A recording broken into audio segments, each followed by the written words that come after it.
दोस्तों स्वागत है आप सभी का इनकम टैक्स के एक और नए वीडियो में। Deductions from gross total income का दूसरा वीडियो है जहां पर हम लोग डिस्कस करने वाले हैं डिडक्शन अंडर सेक्शन 80 सीसीडी। इसके पहले लास्ट वीडियो में हमने बात करी थी सेक्शन 80 सी की। अगर आपने वाला वीडियो नहीं देखा है तो लिंक आपको डिस्क्रिप्शन में मिल जाएगा उस वीडियो का, आप जाकर के देख सकते हो। टॉपिक को यहाँ पर स्टार्ट करते हैं। अब देखें, सेक्शन 80 सी की हमने बात कर ली ऑलरेडी। अब हम लोग डिस्कस करने वाले हैं सेक्शन 80 सीसीडी। इसके बाद फिर बात करेंगे सेक्शन 80 सीसीसी एंड 80 सीसीई, क्योंकि देखिए ये एक ही फैमिली का ग्रुप है। 80 C, 80 triple C, 80 CCD and 80 CCE. और ये कैसे है आपको जो नेक्स्ट वीडियो होगा उसमें पता चल जाएगा। तो बात हम लोग करने वाले हैं डिडक्शन अंडर सेक्शन 80 सीसीडी। ये वाला जो डिडक्शन है ये आपको मिलता है for contribution to pension scheme of the central government. अगर आपने किसी तरीके की पेंशन स्कीम में इन्वेस्ट किया हुआ है सेंट्रल गवर्नमेंट की, तो आपको ये वाला जो डिडक्शन है अंडर सेक्शन 80 सीसीडी आप इसको क्लेम कर सकते हो। और यहाँ पर क्या होता है, यहाँ पर जो असेसी होगा वो सिर्फ और सिर्फ इंडिविजुअल हो सकता है। जैसे हमने 80 सी में बात करी थी कि 80 सी जो होता है उसमें कुछ डिडक्शन ऐसे थे जो इंडिविजुअल एंड एचयूएफ दोनों को मिलते थे, और कुछ ऐसे डिडक्शन थे जो सिर्फ और सिर्फ एक इंडिविजुअल को मिलते हैं। लेकिन अगर 80 सीसीडी की बात करें तो ये सिर्फ और सिर्फ एक इंडिविजुअल को मिलता है, एचयूएफ का यहाँ पर कोई भी डिडक्शन नहीं होता। अब यहाँ पर इंडिविजुअल के अंदर में कौन कौन आ सकता है, तो इम्प्लॉय हो सकता है, ठीक है। इम्प्लॉय चाहे गवर्नमेंट का हो चाहे प्राइवेट का हो, उससे कोई मतलब नहीं, उसको मिल सकता है। दूसरा यहाँ पर हो सकता है सेल्फ एम्प्लॉयड इंडिविजुअल, जिस जो अपना खुद का बिजनेस चला रहे हैं, वो हो सकते हैं। तीसरा यहाँ पर होगा employer on behalf of employee. अब यहाँ पर क्या होता है, डिडक्शन एम्प्लॉयर को नहीं मिल रही है, डिडक्शन एम्प्लॉय को मिल रही है। लेकिन यहाँ पर जो इन्वेस्टमेंट करी गई है 80 सीसीडी के अंदर में, वो करी है एम्प्लॉयर ने ऑन बिहाफ ऑफ एम्प्लॉय। तो डिडक्शन किसको मिलेगी, डिडक्शन मिलेगी एम्प्लॉय को, अगर एम्प्लॉयर ने उसके बिहाफ पे इन्वेस्ट किया है किसमें, pension scheme of the central government में। इसके बाद अगर बात करें कि कौन कौन सी एलिजिबल पेमेंट या डिपॉजिट होंगी, तो हम लोगों ने ये तो समझ लिया कि पेंशन स्कीम सेंट्रल गवर्नमेंट की होनी चाहिए, लेकिन कौन सी स्कीम होनी चाहिए। तो यहाँ पर देखिए लिखा है contribution made during the previous year, जिस प्रीवियस ईयर के लिए आप डिडक्शन क्लेम कर रहे हो, in the pension scheme notified by the central government. और यहाँ पर दो तरीके की स्कीम की बात होगी, एक तो होगी नेशनल पेंशन स्कीम और दूसरी होगी अटल पेंशन योजना। एक हो गई नेशनल पेंशन स्कीम, दूसरी हो गई अटल पेंशन योजना। इसके बाद यहां पर आपका बोला गया contribution made by the employer towards the national pension scheme also come under this section. तो हमको पता है कि जो एम्प्लॉयर अगर इन्वेस्ट कर रहा है ऑन बिहाफ ऑफ एम्प्लॉय, तो उस केस में भी एम्प्लॉय को डिडक्शन यहां पर मिल सकता है। तो ये चीजें हमने समझ ली कि कौन कौन सी पेमेंट होगी एलिजिबल, एक तो एनपीएस, दूसरी एपीवाई अटल पेंशन योजना। और किसको किसको मिल सकती है, एम्प्लॉय को मिल सकती है, सेल्फ एम्प्लॉयड इंडिविजुअल को मिल सकती है, और ऐसे एम्प्लॉय को मिल सकती है जिसके बिहाफ पे एम्प्लॉयर ने इन्वेस्ट किया है। अब यहां पर आती है मेन कहानी। यहां पर क्या है, यहां पर 80 सीसीडी जो होता है वो हमारा दो सब सेक्शन में डिवाइड हो जाता है, 80 CCD subsection 1 and 80 CCD subsection 2। 80 CCD subsection 1 जो होता है ये अवेलेबल होता है किसके लिए, सैलरीड के लिए एंड सेल्फ एम्प्लॉयड प्रोफेशनल्स के लिए। सेल्फ एम्प्लॉयड का मतलब जिनका बिजनेस चल रहा है या फिर जो प्रोफेशनल्स हैं, जैसे टीचर्स हो गए, चार्टर्ड अकाउंटेंट्स हो गए, ठीक है, ये लोग हो गए। अगर इन्होंने कंट्रीब्यूशन किया है किसमें, नेशनल पेंशन स्कीम में या फिर अटल पेंशन योजना में। जो 80 सीसीडी होता है वो किसके लिए होता है, 80 सीसीडी सबसेक्शन 2 वो होता है ओनली सैलरीड के लिए, जिनके बिहाफ पे एम्प्लॉयर ने कंट्रीब्यूशन किया है किसमें, नेशनल पेंशन स्कीम में। तो 80 सीसीडी सबसेक्शन 1 हो गया उनके लिए जो कि सैलरीड है या फिर सेल्फ एम्प्लॉयड है, ठीक है। और अगर उन्होंने इन्वेस्टमेंट किया है उसमें नेशनल पेंशन स्कीम में या फिर अटल पेंशन योजना में, तो उनको डिडक्शन क्लेम करने को मिल जाएगा। सबसेक्शन 80 सीसीडी सबसेक्शन 2 जो होता है वो हमारा होता है सिर्फ और सिर्फ किसके लिए, सैलरीड के लिए। क्योंकि अगर आप सैलरीड नहीं हो, अगर आप सेल्फ एम्प्लॉयड हो, तो आपके केस में एम्प्लॉयर कहां से आएगा। अगर एक मान लो कोई चार्टर्ड अकाउंटेंट है, अगर वो काम कर रहा है अपना प्राइवेट प्रैक्टिस कर रहा है, तो उसके केस में एम्प्लॉयर नहीं हुआ। या फिर अगर मान लो आप बिजनेस कर रहे हो, तो बिजनेस के केस में आपको कोई एम्प्लॉयर थोड़ी होगा। तो जो 80 सीसीडी सबसेक्शन 2 होता है वो सिर्फ और सिर्फ सैलरीड के लिए होता है, क्योंकि इन्हीं के केस में एम्प्लॉयर इनके बिहाफ पे इन्वेस्ट कर सकता है सेक्शन 80 सीसीडी के अंदर में, ठीक है। इसके बाद एक एक करके दोनों को पढ़ेंगे। पहले हम लोग बात करेंगे सीसीडी 1 की, उसके बाद फिर बात करेंगे सीसीडी 2 की। सेक्शन 80 सीसीडी सबसेक्शन 1 जो होता है वो हमारा किसके लिए है, वो है available to the individuals. Individuals के अंदर में यहाँ पर गवर्नमेंट एम्प्लॉय हो सकते हैं, ठीक है, प्राइवेट एम्प्लॉय हो सकते हैं, क्योंकि हम लोगों ने सैलरीड की बात करी थी, तो सैलरीड गवर्नमेंट का भी हो सकता है, प्राइवेट का भी हो सकता है, या फिर सेल्फ एम्प्लॉयड इंडिविजुअल। तो गवर्नमेंट एम्प्लॉय हो, प्राइवेट एम्प्लॉय हो, या फिर सेल्फ एम्प्लॉयड इंडिविजुअल हो, अगर ये कंट्रीब्यूशन करते हैं नेशनल पेंशन स्कीम में या फिर अटल पेंशन योजना में, तो इनको डिडक्शन मिलेगा अंडर सेक्शन 80 सीसीडी सबसेक्शन 1। इसके बाद यहां पर एक कहानी और उन्होंने बताई, it is available to all the Indian citizen including NRIs, यानी कि non resident Indians who are contributing to the national pension scheme and are between the age of 18 to 60 years। तो अगर आप एनआरआई हो तब भी आप इसके अंडर में इन्वेस्ट करके डिडक्शन क्लेम कर सकते हो। इसके बाद अगर क्वांटम की बात करें, सबसे मेन चीज, क्वांटम में यहाँ पर कितने लिमिट तक डिडक्शन आपको मिलेगा। तो देखिए यहाँ पर दिया हुआ है दो कैटेगरीज में, for employees and for other individual, जिसके अंदर में सेल्फ एम्प्लॉयड इंडिविजुअल्स आएंगे। एम्प्लॉइज में वही केस है आपका, एम्प्लॉइज में आपका कौन आ जाएगा, एक तो सेंट्रल गवर्नमेंट के एम्प्लॉइज, ठीक है, स्टेट गवर्नमेंट के एम्प्लॉइज, या फिर आप इन शॉर्ट इसको कह सकते हो कि गवर्नमेंट एम्प्लॉइज। तो हो गया government employees plus private employees.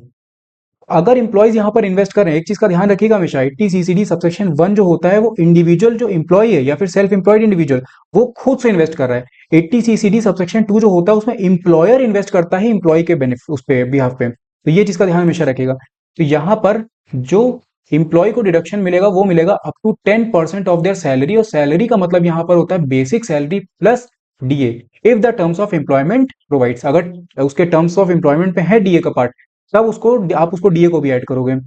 In the previous year, उसकी प्रीवियस ईयर में जितनी भी सैलरी थी, मतलब बेसिक प्लस डीए ऐड करके उसका 10% तक, ठीक है, अप टू 10% का मतलब आप समझ रहे हो। जैसे मान लो अगर उसकी 10% उसकी सैलरी मान लेते हैं थोड़ी देर के लिए 30 लाख 3 लाख रुपए थी, ठीक है, सैलरी आपने जो जोड़ी वो 3 लाख रुपए थी, 3 लाख का 10%, 3 लाख का 10% होगा 30,000 रुपए, 30,000 रुपए ये। और मान लो उसने जो इन्वेस्टमेंट किया है वो इन्वेस्टमेंट उसने किया है 28,000 रुपीज का। तो 30,000 रुपए जो है वो वही सीलिंग लिमिट की बात हो गई। अब अगर वो इन्वेस्ट करा 28,000 रुपए, तो उसको जो डिडक्शन मिलेगा वो 28,000 तक का मिलेगा। लेकिन इन केस मान लो कि अगर उसने जो इन्वेस्टमेंट किया है उसमें एनपीएस में वो 32,000 रुपीज अगर किया है, तो उसको जो डिडक्शन मिलेगा, क्योंकि वो 32,000 ऊपर हो गया, तो मैक्सिमम लिमिट कितनी 30,000 रुपए की थी, तो 30,000 रुपए तक का डिडक्शन उसको यहाँ पर मिलेगा। तभी यहाँ पर लिखा हुआ है अप टू 10%। इसके बाद अगर बात करें फॉर अदर इंडिविजुअल, जिसमें अंदर कौन आ जाता है, सेल्फ एम्प्लॉयड इंडिविजुअल्स, तो इनके केस में up to 20% of GTI, GTI का मतलब ग्रॉस टोटल इनकम। तो प्रीवियस ईयर में उसकी जितनी भी ग्रॉस टोटल इनकम थी उसका 20%। और अगर सैलरीड इंप्लॉइज की बात करें तो इनके केस में 10% ऑफ देयर सैलरी। इसका ध्यान रखिएगा, क्योंकि इंडिविजुअल अगर सेल्फ एम्प्लॉयड है तो उसके केस में सैलरी नहीं होती, उसके केस में जीटीआई होगी। इसके बाद में यहाँ पर हमको लिमिट बताई गई, the maximum limit of deduction under section 80 CCD subsection 1 is capped at ₹1.5 lakh for the given financial year. इसको ध्यान रखेगा कि जो 80 CCD सबसेक्शन 1 है वो भी हमारा सेक्शन 80C की ही तरह काम करता है, जिसमें आपको लिमिट दी गई 1.5 लाख रुपए तक की। इससे ज्यादा आप क्लेम नहीं कर सकते हो, मैक्सिमम जो क्लेम आप करोगे वो 1.5 लाख रुपए तक ही क्लेम कर सकते हो। अब यहाँ पर एक और कहानी आती है, ठीक है, यहाँ पर क्या किया गया था, जो एक आप कह सकते हो कि एक एडिशन किया गया था सेक्शन 80 CCD सबसेक्शन 1 के अंदर में। सेक्शन 80 CCD में हमने सबसेक्शन 1 में ये बात कर ली कि अगर आप नेशनल पेंशन स्कीम में या फिर अटल पेंशन योजना में अगर इन्वेस्ट करते हो तो आपको जो डिडक्शन मिलेगी वो मिलेगी अप टू 1.5 लाख, ठीक है। इंप्लॉइज के केस में वो हो जाएगा 10% तक सैलरी, मतलब अप टू 10% ऑफ सैलरी, और यहाँ पर इंडिविजुअल्स के केस में up to 20% of the gross total income. यहाँ पर गवर्नमेंट ने कहा कि अगर आप उसमें नेशनल पेंशन स्कीम में 1.5 लाख रुपए से ज्यादा भी डालते हो तो भी हम आपको डिडक्शन देंगे, मतलब इसको बाद में उन्होंने ऐड कर दिया था। तो इस डिडक्शन का नाम उन्होंने दिया था section 80 CCD sub section 1B। इसमें क्या हुआ कि ये जो डिडक्शन है ये अलाउ करता है इंडिविजुअल्स को, और इस इंडिविजुअल्स के अंदर में सैलरीड भी होगा और सेल्फ एम्प्लॉयड इंडिविजुअल्स भी यहाँ पर होंगे। to claim an additional deduction, to claim an additional deduction of rupees 50,000 if they have deposited money in the National Pension Scheme or Atal Pension Yojana during the previous year, and this can be claimed over and above the deduction available under section 80 CCD subsection 1। हमने ये बात करी कि section 80 CCD subsection 1 के अंदर में आपको जो मैक्सिमम डिडक्शन मिल रहा था वो कितने का मिला था, 1.5 लाख रुपए तक का। तो ये जो हुआ ये 1.5 लाख रुपए तक का ये हो गया। गवर्नमेंट ने कहा कि अगर आपका अमाउंट इसके ऊपर भी निकल जाता है तो आप फर्दर एक और डिडक्शन हम इसमें आपको दे रहे हैं, आप उसके अंदर में इसको क्लेम कर सकते हो। लेकिन ये जो मैक्सिमम आप क्लेम करोगे ये होगा अंडर 50,000 रुपीज, मतलब 50,000 रुपए तक का क्लेम आप कर सकते हो। तो अगर हम इन दोनों सेक्शन को जोड़ दें तो आपकी जो मैक्सिमम लिमिट ऑफ डिडक्शन होगी वो कितनी हो जाएगी, वो हो जाएगी 2 लाख रुपए। ये हो गया सीसीडी 1 का और ये हो गया सीसीडी 1B का। इसके बाद बात करते हैं सेक्शन 80 CCD 2। यहां पर क्या होता है, यहां पर सिर्फ ये किसको मिलेगा, ये सिर्फ मिलेगा सैलरीड इंडिविजुअल्स को, क्योंकि इनके बिहाफ पे अगर इनके एम्प्लॉयर ने कंट्रीब्यूट किया हुआ है नेशनल पेंशन स्कीम में तब उनको ये वाला डिडक्शन मिलता है। तो यहाँ पर फर्स्ट पॉइंट अगर आप देखो तो ये बोला it is available when an employer is contributing to the national pension scheme of an employer can make contributions towards national pension scheme in addition to the PPF and EPF. देखिए क्या होता है, प्रोविडेंट फंड का case आपको पता है।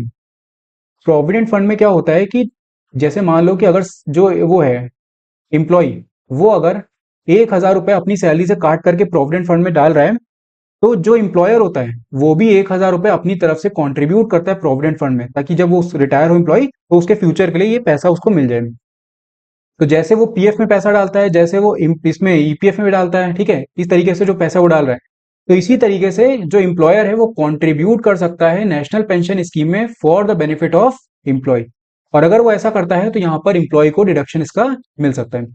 इसके बाद ये बोले the contribution made by the employer can be equal to और higher than the employees contribution. मतलब ऐसा नहीं है कि जितना, जैसे मान लो कि अगर 10,000 रुपए एम्प्लॉय ने कॉन्ट्रीब्यूट किए तो एम्प्लॉयर को भी 10,000 रुपए कॉन्ट्रीब्यूट करना है। एम्प्लॉयर चाहे तो उतना अमाउंट, उससे कम अमाउंट या उससे ज्यादा अमाउंट भी अपने हिसाब से कर सकता है। सबसे इंपॉर्टेंट चीज यहाँ पर आपके लिए क्या है, देखिए it applies to only salaried individual and not to self employed individuals. क्या आपको समझ में आ गया? मेन बात यहाँ पर देखिए क्या है, the deduction under this section can be availed over and above under those section 80 CCD subsection 1। इसका मतलब है हमने ये देखा था कि सेक्शन 80 सीसीडी सबसेक्शन 1 में 1.5 लाख की थी, उसके बाद 50,000 रुपए आप एक्स्ट्रा क्लेम कर सकते हो, ठीक है, तो टोटल यहाँ पर आपको 2 लाख तक का मिला था। लेकिन ये जो लिमिट है ये सिर्फ और सिर्फ सीसीडी 1 और सीसीडी 1 बी के लिए। यहाँ पर इसकी कोई भी लिमिट यहाँ पर ऐसी सेट नहीं, मतलब ये जो सीसीडी 2 की बात हम लोग कर रहे हैं इसकी कोई भी लिमिट नहीं है। ये आपको ओवर एंड अबव आपको मिलता है, चाहे 80 सीसीडी 1 हो चाहे 80 सीसीडी 1 बी हो, तो उनके अबव, उनके ओवर एंड अबव आपको ये वाला डिडक्शन मिलेगा। क्वांटम की अगर बात करें कि कितने क्वांटिटी तक मिलेगा, देखिए लिमिट उसकी सेट है, लेकिन कितने क्वांटिटी तक आप इसको क्लेम कर सकते हो। यहाँ पर for employees of central government और स्टेट गवर्नमेंट, क्योंकि यहाँ पर इंप्लॉइज की बात हो रही है, सैलरीड इंप्लॉइज की, तो इंप्लॉइज यहाँ पर दो कैटेगरी में बांटे गए हैं, एक सेंट्रल गवर्नमेंट और स्टेट गवर्नमेंट के, और दूसरे हो गए हमारे प्राइवेट इंप्लॉइज।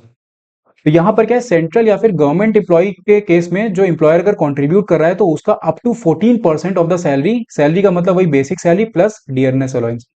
और अगर कोई प्राइवेट एम्प्लॉयर कंट्रीब्यूट कर रहा है तो उसमें क्या होगा, up to 10% of their salary basic plus DM. तो यहाँ पर इसमें जो ये लिमिट दी गई है इसका ये मतलब नहीं, अब देखिए क्या होता है, जैसे मान लो अगर सैलरी कम, ठीक है, सेंट्रल गवर्नमेंट का कोई एम्प्लॉय था, सैलरी उस एम्प्लॉय की थी 4 लाख रुपए, ठीक है, सैलरी उस एम्प्लॉय की थी 4 लाख रुपए, जो कंट्रीब्यूशन सेंट्रल गवर्नमेंट ने उसके बिहाफ पे किया है नेशनल पेंशन स्कीम में, वो मान लेते हैं थोड़ी देर के लिए 20% किया था, ठीक है, 20% किया था, तो 4 लाख का 20% अगर आप देखोगे तो कितना होगा, ये हो जाएगा 80,000 रुपए।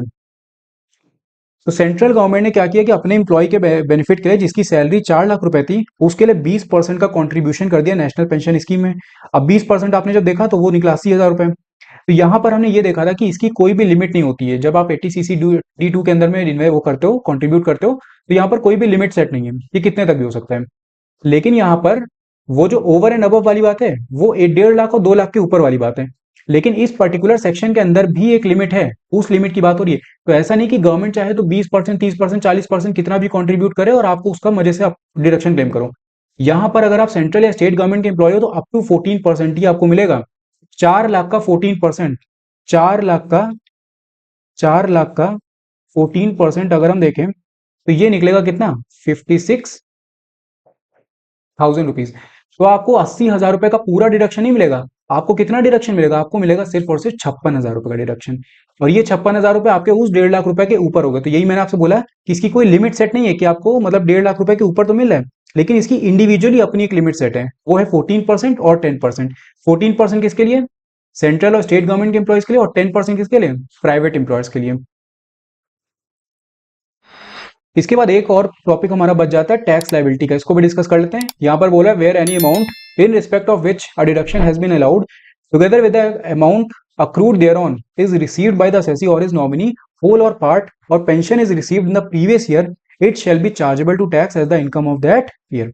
देखिए जो बात हमने करी है नेशनल पेंशन स्कीम की, अल्टीमेटली क्या होगा, इसकी पेंशन आपको मिलेगी, ठीक है, नेशनल पेंशन स्कीम का अगर आप पेंशन ड्रॉ करते हो तो आपको पेंशन मिलेगी, या फिर आप चाहो तो इस पैसे को जब आपका मेच्योर हो जाएगा तो आप इसमें से पैसा भी विड्रॉ कर सकते हो, चाहे कुछ पैसा विड्रॉ करो या पूरा का पूरा पैसा विड्रॉ कर लो। तो जब भी आप जो अमाउंट इस पे जो इंटरेस्ट अक्रू हुआ है या जो पूरा कॉर्पस आपका बना है, चाहे आप इसका पूरा पैसा विड्रॉ कर लो या उसका कुछ पार्ट विड्रॉ करो, या अगर आप पेंशन इससे रिसीव करते हो अल्टीमेटली, क्योंकि पेंशन के लिए, तो अगर आप पेंशन रिसीव करते हो तो ये पेंशन और वो जो अमाउंट आपने विड्रॉ किया है वो आपका यहाँ पर टैक्सेबल होगा उस प्रीवियस ईयर में, जिस प्रीवियस ईयर में आपने यहाँ अमाउंट विड्रॉ किया हो या फिर आपने पेंशन रिसीव की हो। इसके बाद इसकी कुछ एक्सेप्शन भी आती है, वो भी देख लेते हैं, बहुत छोटा सा पॉइंट है। फर्स्ट पॉइंट में बोले where the assessee withdraws the money in the previous year from the pension scheme and uses it in purchasing an annuity plan in the same previous year, it shall not be liable to tax। मतलब एक तरफ से उसने पैसा withdraw किया और उसी पैसे को, जो पैसा उसको विड्रॉ करके मिला था, उसी से उसने दूसरा एन्युटी प्लान अगर परचेज कर लिया है तो फिर उसने जो पैसा वहां से विड्रॉ किया था वो उसका टैक्स उस पर नहीं लगेगा।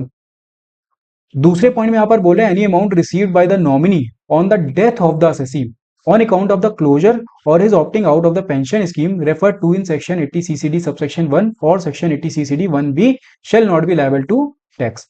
तो अगर मान लो नॉमिनी को पैसा मिलता है, जो इंडिविजुअल ने इन्वेस्ट किया था अपने नाम पे, उसकी अगर मान लीजिए कि डेथ हो जाती है और डेथ होने के बाद उसके नॉमिनी को अगर कोई पैसा मिलता है, ठीक है, उस पैसे पे उसको कोई भी टैक्स यहाँ पर नहीं देना पड़ेगा। तो पूरा कॉन्सेप्ट हम लोगों ने डिस्कस कर लिया है सेक्शन 80 सीसीडी 1 का, उसके बाद 1B का और सेक्शन 80 सीसीडी सबसेक्शन 2 का। इसके बाद एक क्वेश्चन देखते हैं, क्वेश्चन से आपको और क्लैरिटी इसकी मिल जाएगी।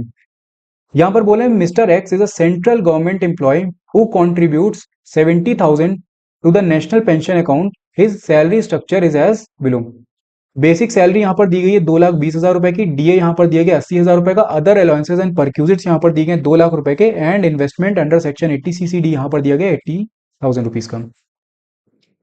अब देखिए क्या होता है यहां पर, क्या होता है जो 80C, ठीक है, एक चीज मैं आपको यहां पर ही बता दे रहा हूं, 80C plus 80CCD sub section 1, इन दोनों की जो लिमिट होती है, इन दोनों की लिमिट मिला करके आपकी होती है 1.5 लाख की। मतलब चाहे आप 80C में क्लेम करो, चाहे आप 80CCD 1 में क्लेम करो, टोटल जो आपका मिलेगा आपको डिडक्शन वो 1.5 लाख रुपए का ही होगा। ऐसा नहीं कि आप 80C में अलग से 1.5 लाख रुपए क्लेम करो, 80CCD सबसेक्शन 1 में अलग से 1.5 लाख रुपए क्लेम करो, इन दोनों को मिलाकर के 1.5 लाख रुपए तक ही आप क्लेम कर सकते हो। ये हो गया। इसके बाद प्लस 80CCD सबसेक्शन 1B आपका आता है, जिसमें आपको मिलता है 50,000 रुपए का, ठीक है। इसके बाद प्लस 80, ये मतलब मिलाकर के हो गया 2 लाख रुपए, ठीक है। अब ये 2 लाख के ऊपर आपको मिल सकता है deduction under section 80CCD subsection 2। अब वो कितना भी अमाउंट हो सकता है, लेकिन वो अमाउंट आपका 14% या फिर 10% ऑफ द सैलरी को एक्सीड नहीं करेगा। क्वेश्चन पे आते हैं।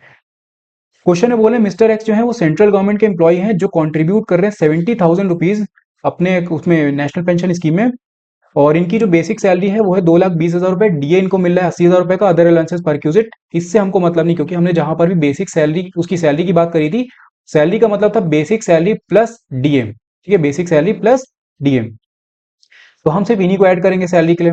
इसके बाद इन्होंने इन्वेस्टमेंट भी करी हुई 80C में, अब हमको निकालना है कि कितना पैसा इनका डिडक्शन ये क्लेम कर सकते हैं। देखिए यहां पर लिखा हुआ है now he can claim only ₹30,000 under section 80CCD subsection 1 that is lower of the following. मैंने आपको बताया था ना, जब इंप्लॉय अपनी तरफ से कंट्रीब्यूट कर रहा होता है, 80CCD 1 की बात कर रहा हूं, 80CCD 1 की, अगर इंप्लॉय अपनी तरफ से कंट्रीब्यूट कर रहा है तो होता है उसकी 10% उसकी सैलरी का, सैलरी का मतलब basic salary plus DA. Employee के अलावा अगर मान लीजिए कि यहाँ पर कोई और इंडिविजुअल है, जैसे सेल्फ एम्प्लॉयड पर्सनल की अगर हम बात करते हैं, सेल्फ एम्प्लॉयड के केस में यहां पर हो जाता है 20% ऑफ GTI। सही बता रहा हूं ना मैं आपको, 20% ऑफ, ये अप टू 20% ऑफ GTI। तो ये बात मैंने आपको वहां पर ही बताई थी कि जो सैलरी ये 10% है, ये सीलिंग लिमिट है। तो 10% अगर आप देखोगे तो 3 लाख रुपए, क्योंकि यहाँ पर इंप्लॉय की बात की गई है, तो इंप्लॉय में इसकी सैलरी जो निकली है वो कितनी निकली है, 3 लाख रुपए निकली है।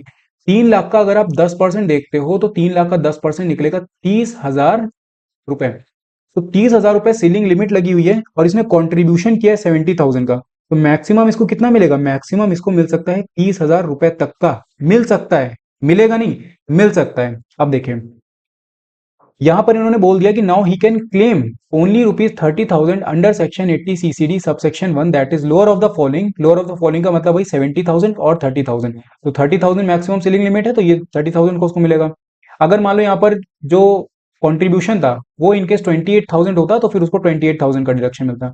खैर यहां पर देखें restricted to an unexhausted limit of section 80C of ₹70,000। यहां पर हमको बोला गया था कि सेक्शन 80C के अंदर में उसने 80,000 रुपए ऑलरेडी क्लेम कर रखे हैं। मैंने आपको बताया कि 80C और 80CCD सबसेक्शन 1 इन दोनों को मिलाकर के 1.5 लाख होता है, तो 1.5 लाख रुपए में से 80,000 रुपए वो ऑलरेडी क्लेम कर चुका है, तो इसका मतलब अब उसकी लिमिट कितनी बची, अब उसकी लिमिट बची 70,000 रुपीज की। तो 70,000 रुपीज में वो आराम से अपना 30,000 रुपए यहाँ पर क्लेम कर सकता है, क्योंकि 70,000 वो क्लेम कर सकता है, और क्लेम कितना करने को मांग रहा है, 30,000 रुपए। तो गवर्नमेंट कहेगी ठीक है, आराम से 30,000 रुपए आप क्लेम कर लो। तो यहाँ पर यही चीज लिखी, so he is eligible to claim 30,000 under section 80 CCD subsection 1।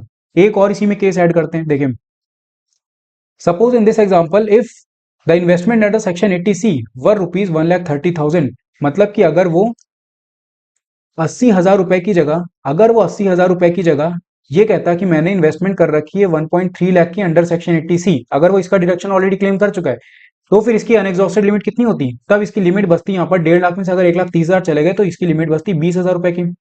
20,000 रुपए तक ये क्लेम कर सकता है और ये क्लेम करने के लिए मांग रहा है 30,000 रुपए। तो गवर्नमेंट कहेगी कि भैया 20,000 पे आओ, क्योंकि 30,000 रुपए आप क्लेम नहीं कर सकते, आपकी लिमिट जो बची वो बस 20,000 रुपए की बची है, तो 20,000 रुपए तक हम आपको क्लेम दे देंगे। तो यहां पर आप लिखोगे so he is eligible to claim only rupees 20,000 under section 80 CCD subsection 1। तो यहां पर यही चीज आपसे बोली कि 20,000 रुपए की लिमिट फिर उसकी बचेगी। क्वेश्चन 2 पे आते हैं। क्वेश्चन 2 हमसे बोल रहा है mister Y is a central government employee whose total contribution to the national pension scheme is 2 lakh rupees. मतलब यहाँ पर मिस्टर वाई जो है वो सेंट्रल गवर्नमेंट के एम्प्लॉय है, उनका जो टोटल कंट्रीब्यूशन है उसमें नेशनल पेंशन स्कीम है वो 2 लाख रुपए का है, जिसमें से 50% यानी कि 2 लाख का 50% 1 लाख रुपए उन्होंने खुद से कंट्रीब्यूट किया है और 50% कंट्रीब्यूट किया है उनके एम्प्लॉयर ने, यानी कि सेंट्रल गवर्नमेंट ने उनके बिहाफ पे कंट्रीब्यूट किया है। सैलरी स्ट्रक्चर इनका देख लेते क्या है। सैलरी स्ट्रक्चर यहाँ पर दिया गया, बेसिक सैलरी इतनी, डियरनेस अलाउंस इतना, अदर अलाउंसेस एंड परक्यूजिट इतने, लेकिन हमको इससे कोई मतलब नहीं है। इन्वेस्टमेंट अंडर सेक्शन 80C ये कितनी है, 80,000 रुपए की। अब देखें सेंट्रल गवर्नमेंट का एम्प्लॉय हो चाहे उसका स्टेट गवर्नमेंट का एम्प्लॉय हो चाहे प्राइवेट का एम्प्लॉय हो, एम्प्लॉय अगर है तो क्या होता है 10% ऑफ सैलरी।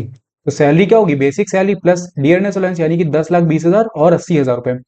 तो 10,20,000 और 80,000 अगर आप उसमें ऐड करोगे तो ये हो जाएगा 11 लाख रुपए। 11 लाख का अगर हम 10% देखें तो 11 लाख का 10% निकलता है कितना, 1,10,000 रुपीज। तो 1,10,000 रुपीज की सीलिंग लिमिट उसकी सेट हो गई। उसने कंट्रीब्यूशन कितना किया है, उसने कंट्रीब्यूशन किया है यहाँ पर 1 लाख रुपए का। तो 1 लाख रुपए क्या वो पूरे क्लेम कर सकता है, यहाँ पर देखें यहाँ पर लिखा है now he can claim rupees 1 lakh under section 80 CCD subsection 1 that is lower of the following.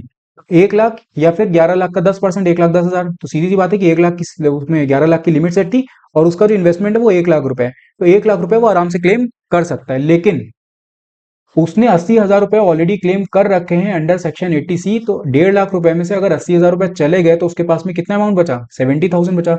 तो 70,000 तक ही वो क्लेम कर सकता है, तो 70,000 के लिए ही वो एलिजिबल होगा। ठीक है, 70,000 के लिए वो एलिजिबल होगा अंडर सेक्शन 80 CCD सबसेक्शन 1।